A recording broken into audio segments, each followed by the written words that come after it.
श्रोता प्रेमियों, मैं राम सागर शास्त्री आप लोगों के समक्ष रखने जा रहा हूं एक प्रसंग, सृष्टि विस्तार की कथा। देखिए, जब बाराह भगवान ने हिरण्याक्ष को मारकर पृथ्वी लाकर जल पर प्रतिष्ठित कर दी तो ब्रह्मा जी बड़े प्रसन्न हुए और वे मन शत्रुपा के पास पहुंचकर बोले, चलो पुत्र, पृथ्वी का राज्य करो, वशिष्ठ जी को अपना पुरोहित बना लो। मनु ने कहा, मुझे वह स्थल बताओ जहां राजधानी का निर्माण हो सके। तब भगवान विष्णु ने वैकुंठ से अयोध्या को प्रदान किया, जिसका घेरा 336 कोस का था। अब मनु अयोध्या में राज्य करने लगे और स्वयं भोग मनु और शतरूपा जिनते भई नर सृष्टि अनुपा। स्वयं भोग मनु और शतरूपा के द्वारा मनुष्यों की सृष्टि हुई। दंपति धर्म आचरण का अवजहुगा श्रुति जिन कैली का। जिन्होंने गृहस्थ धर्म का आचरण करना सिखाया। मनु के द्वारा लिखी हुई मनु स्मृति आज भी संसार में प्रसिद्ध है। प्रियव्रतोत्तान पादो शतम सायं भुवस्य वही।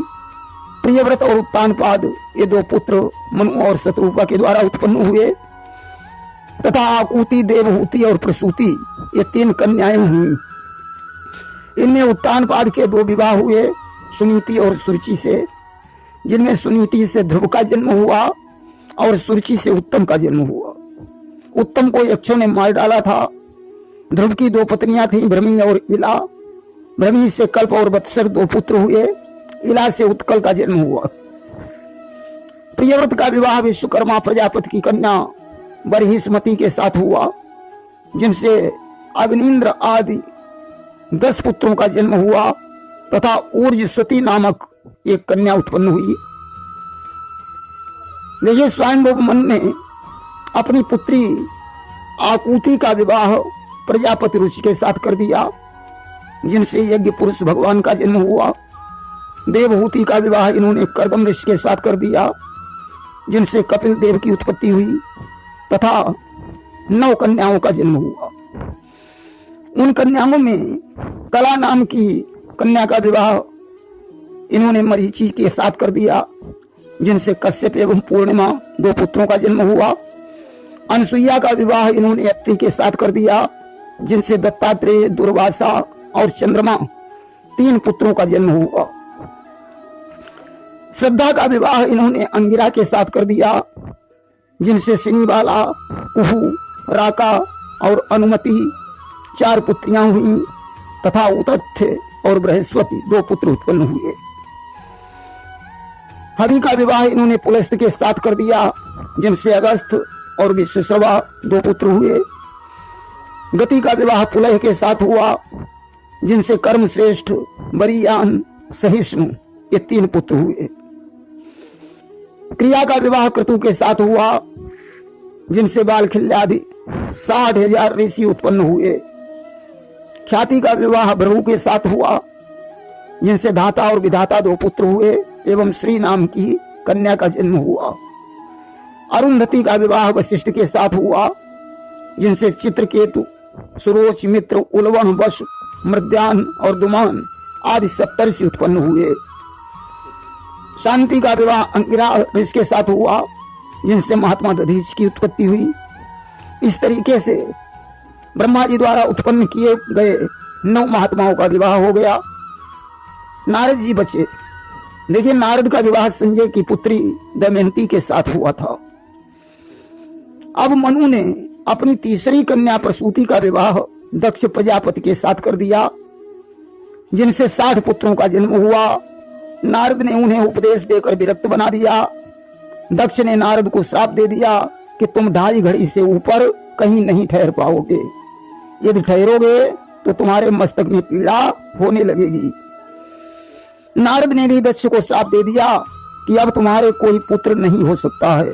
इसलिए दक्ष के यहाँ 60 कन्याओं का जन्म हुआ, जिनमें 13 कन्याओं का विवाह इन्होंने कश्यप ऋषि के साथ कर दिया, जिनमें कश्यप की अदिति नामक पत्नी से वामन भगवान का जन्म हुआ और 12 आदित्य हुए, जिनमें विवस्वान के वैवस्वत मनु हुए। वैवस्वत मनु के इच्छाक, कुंडग, सरियात, नाभाग आदि 10 पुत्र हुए।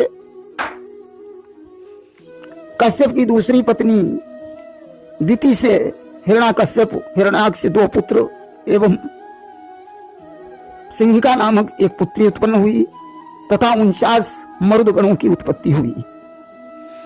हिरण्याकश्यप की पत्नी कयाधु से प्रहलाद आदि 4 पुत्र हुए। हिरण्याक्ष की पत्नी रुधावाहन से शकुनी आदि पुत्र हुए। अब कश्यप की तीसरी पत्नी दनु से 61 दानवों की उत्पत्ति हुई, जिनमें संबर, अरिष्ट, हयग्रीव, धूम्रकेश, दुर्जय, तारक, बृहपर्वा, विप्रचित्ति आदि प्रसिद्ध हैं। कश्यप की चौथी पत्नी काष्ठा से खुर वाले जानवर, घोड़े आदि उत्पन्न हुए। 5वीं पत्नी अरिष्ठा से गंधर्वों का जन्म हुआ। 6ठी पत्नी सुरसा से राक्षसों का जन्म हुआ। 7वीं पत्नी इला से वृक्ष एवं लताओं का जन्म हुआ। 8वीं पत्नी मुनि से अप्सराओं का जन्म हुआ। 9वीं पत्नी क्रोधवशा से सांप, बिच्छू, विषैले जंतुओं का जन्म हुआ। 10वीं पत्नी सुरभि से गाय और भैंसों का जन्म हुआ। 11वीं पत्नी शर्मा से बाघ आदि हिंसक जानवर पैदा हुए।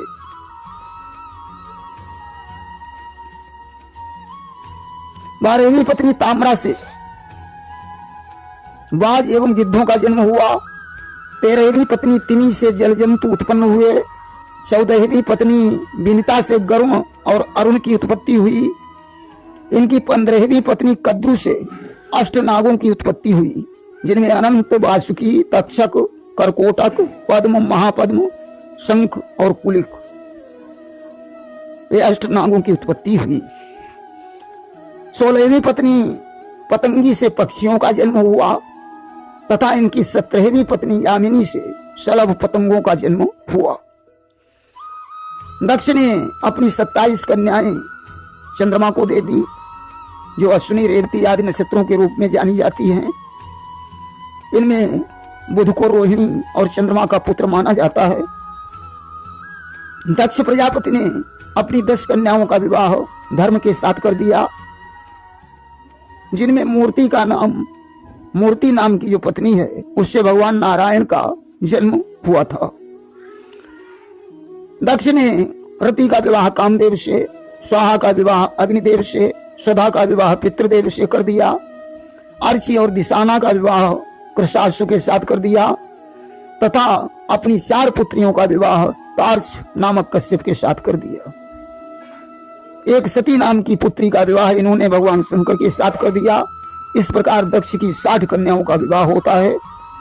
सती के द्वारा भगवान शंकर को कोई संतान नहीं प्राप्त हुई, क्योंकि पिता की यज्ञ में सती ने अपने शरीर को भस्मसात कर दिया था और पुनः पार्वती के रूप में हिमालय पर इनका जन्म हुआ। भगवान शंकर से विवाह होने के बाद पार्वती ने कार्तिकेय को जन्म दिया। यह कथा आप लोग श्रवण करेंगे शिव चरित्र में। प्रेम से बोलिए वृंदावन बिहारी लाल की जय।